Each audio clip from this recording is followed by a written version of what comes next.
Magandang araw sa inyo, idol. Welcome po kayo dito sa aking channel, The Car Loan Expert. Meron po tayong magandang content sa araw na ito.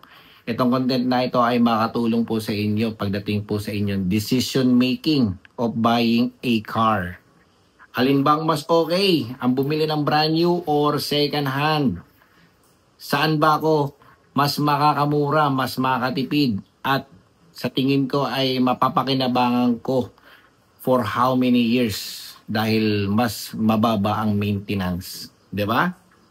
Kung kayo po ay first time lang na nakapanood ng video ito, ligaw po kayo dito sa aking channel. Please paki-subscribe, paki-like, paki-share po ninyo sa inyong family members, relatives, and friends. Nang sa ganon po ay makatulong po tayo sa kanila at lumaki pa ang ating community. Maybe some of you guys ay may mga narinig na coming from your relatives, from your friends, from your friend na ahente na mas okay ang bumili ka ng brand new. Dahil unang-una, sa'yo nakapangalan. Pangalawa, kayo ang unang mag-unboxing o magda-drive. Pangatlo, updated ka pagdating po sa modern style and design. Pang-apat, tech features. Alam nyo naman sa panahon po ngayon, usong-uso po ang tech features. Especially yung engine po ngayon mas okay compared sa dati dahil yung engine po ngayon is mababa ang displacement, mas malakas ang power, mas fuel efficient. Tapos yung tech features po natin na which equipped with 360 camera, napakalinaw, may built-in dashcam na. Yung iba po dyan ay parang mayroong yung parang may voice command, tapos maraming safety features at low maintenance. Dahil yung iba mong sasakyan po dyan ay hybrid or EV, patipid sa gas, wala masyadong maintenance, yun ang iniisip, di ba? Yung iba naman ay mag second hand ka na lang dahil hindi naman lahat ng second hand is palyado o dispalinghado. May mga second hand na makikita ka dyan na talagang sabihin natin sulit ang iyong pera. Mas malaki ang masisave mo at yung masisave mo ay pwedeng mong magamit sa iyong additional capital ng iyong negosyo. O sabihin natin additional pampaayos ng iyong bahay o para sa matrikula ng iyong anak. Whatever, di ba? Totoo, pwede yan mga ka-idol. Pero depende. Depende kasi yan sa iyong budget at mode of buying. Kung bibilin mo ba ng cash o financing. Maraming mga second hand owner dyan ang nagsasabi na okay talaga ang second hand dahil siyempre proven and tested na yan Kumbaga, napaggamitan na, nalaman na nila kung ano yung mga sakit-sakit, ano yung mga palitin at magkano ang magagasto mo. Kumbaga, kompyutado na nila yung gagastusin mo at ilang years pa ang pwede mong i-enjoy sa mga second hand na mabibili mo. Okay?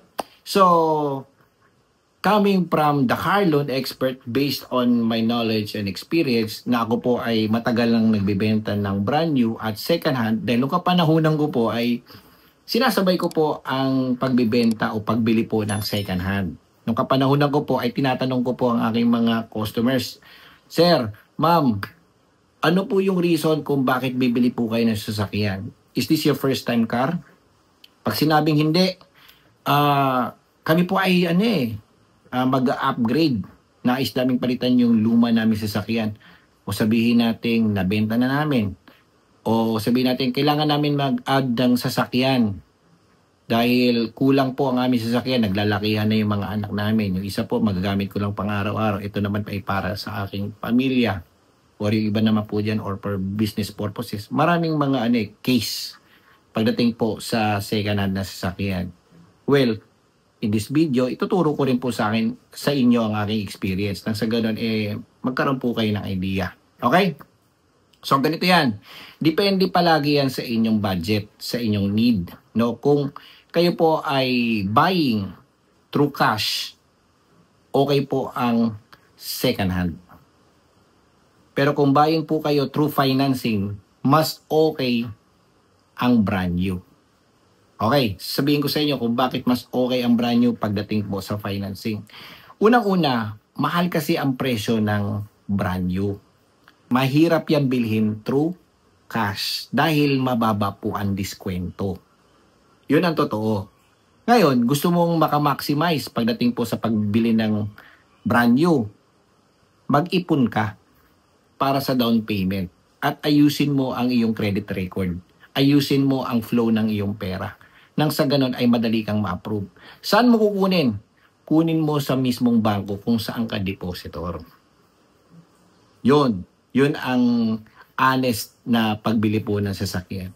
At hindi naman po lahat ng brand new ay goods dahil meron at merong lalabas dyan na may dispalinghadong brand new. Regardless kung anong brand pa ho yan. Meron din yan sa Toyota, meron din yan sa Mitsubishi, meron yan sa Nissan, meron sa Honda. Lahat mga ka-idol, meron at merong makakatsambang unit dyan na medyo parang lemon kartong nabili ko eh. Di ba? Medyo hindi hindi worth to buy ito eh dahil nung kinuha ko ito parang ang dami na kagad ng issues ng unit na ito. Starting nung pag-release pa lang, palyado na. Kumbaga, palyado na ngayon kausap kong ahente. Palyado na ngayon pagpaka-purchase ko, pati yung paggamit ko, palyado na. Kumbaga ganun, mayroon silang mga bad experience at nangyayari sa amin yan mga idol. Hindi po namin talaga maiiwasan yung mga ganyang scenarios or experience, ano? But mostly, okay naman. Dahil siyempre, brand new po yan mga idol eh, di ba? Okay, pagdating naman po sa maintenance, depende po yan. Kasi kung palagi po ninyong dadalhin yan sa kasa, just to maintain the warranty, at siyempre para ma-maintain po ninyo yung performance ng inyong sasakyan, definitely mahal po ang brand new. Dahil halos doble or triple po ang presyo versus yung pagpapamaintenance po ninyo sa labas. Okay? Ganun po yun mga ka-idol. So, always, kung bibili po kayo ng brand new, consider it financing para mas makatipid po kayo pagdating po sa pagmamonthly. Kunin po ninyo sa bangko.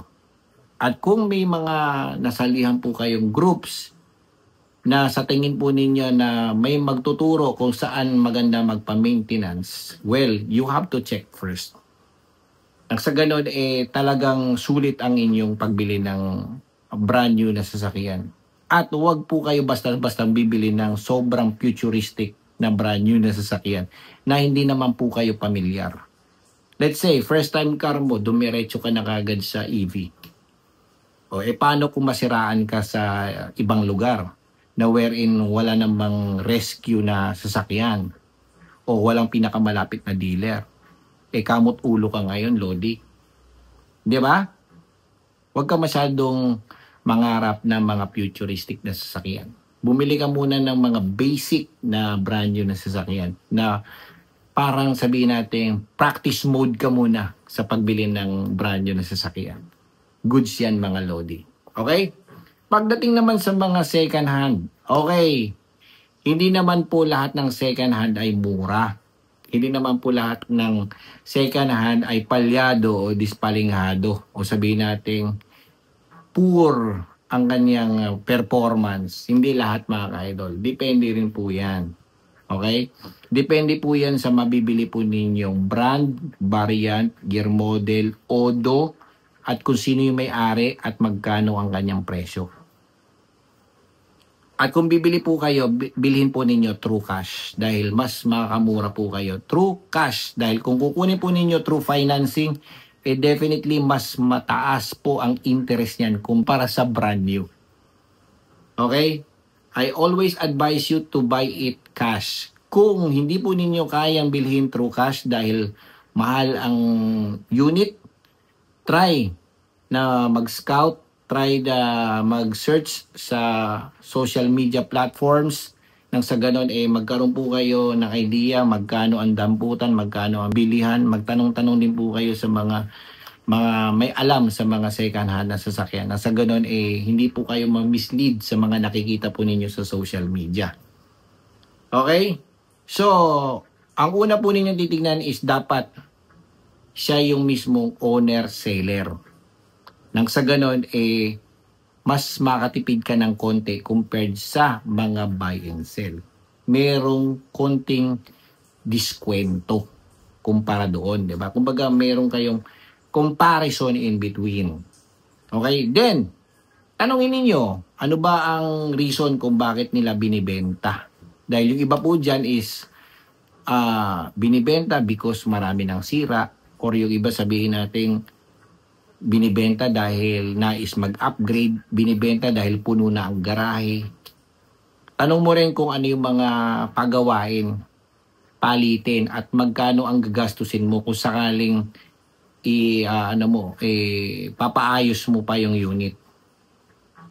Mostly sa mga may-ari dyan ay nagsasabi na wala ka nang papalitan dyan dahil napalitan ko na. Kapag sinabi yon ng may-ari, ano ang unang papasok sa isip mo? Good condition yan, napalitan ko na lahat yan, in-upgrade ko pa yan. Ano ang unang papasok sa isip mo? Makakamura ka ba? O mapapamahal? Definitely mapapamahal ka pa rin.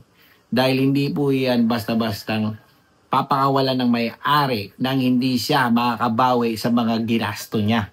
Kumbaga, yung mga ginasto niya ay ipapatong pa rin niya sa'yo. Kaya kung tatawad ka, minimal na lang. Siguro makakatawad ka ng 10,000 at the highest is 20,000. Depende kung may makita siyang dala-dala kang pera. Pero kung wala kang dalang pera, pupunta ka lang doon para ikutan, para sayangin ang oras niya at tumawad ka, definitely makunat po yan, magpatawad mga ka-idol. Paano mo mapapalambot ang mga seller na yan?